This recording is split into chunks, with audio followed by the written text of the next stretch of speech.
ایک چھوٹی سی بستی میں ایک خوبصورت لڑکی جین رہتی تھی۔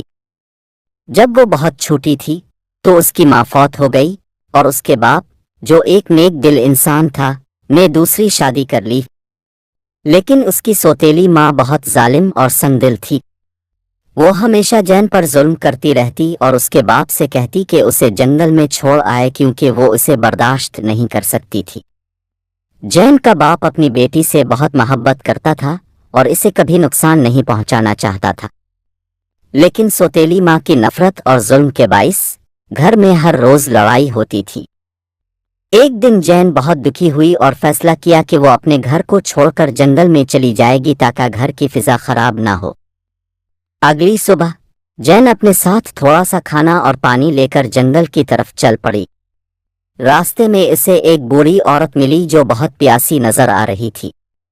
بوڑھی عورت نے جین سے پانی مانگا اور جین نے بغیر سوچے سمجھے اپنا پانی اور کھانا اس بوڑھی عورت کو دے دیا۔ جیسے ہی بوڑھی عورت نے پانی اور کھانا لیا، وہ ایک خوبصورت پری میں بدل گئی۔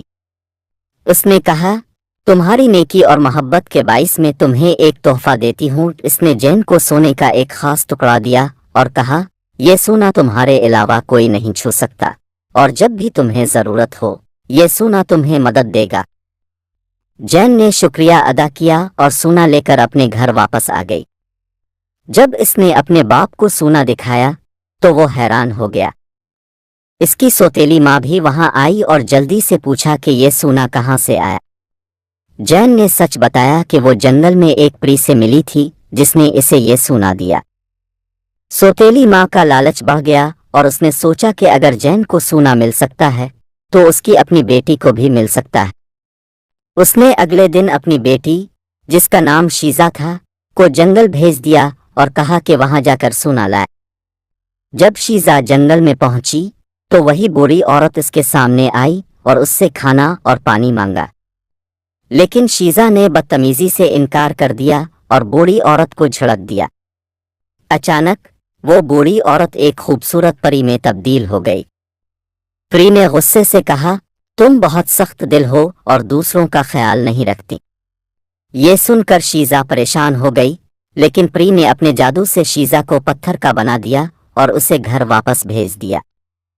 جب شیزا کی ماں نے اسے پتھر کا بنا ہوا دیکھا تو وہ صدمے میں آ گئی اور کہنے لگی، میرے لالچ نے یہ کیا کر دیا، میری خود غرضی نے میری بیٹی کو مجھ سے دور کر دیا۔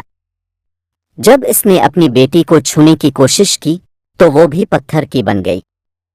اس طرح جین کی نیکی نے اسے انعام دیا اور سوتیلی ماں اور اس کی بیٹی کو ان کے لالچ اور سخت دلی کی سزا ملی۔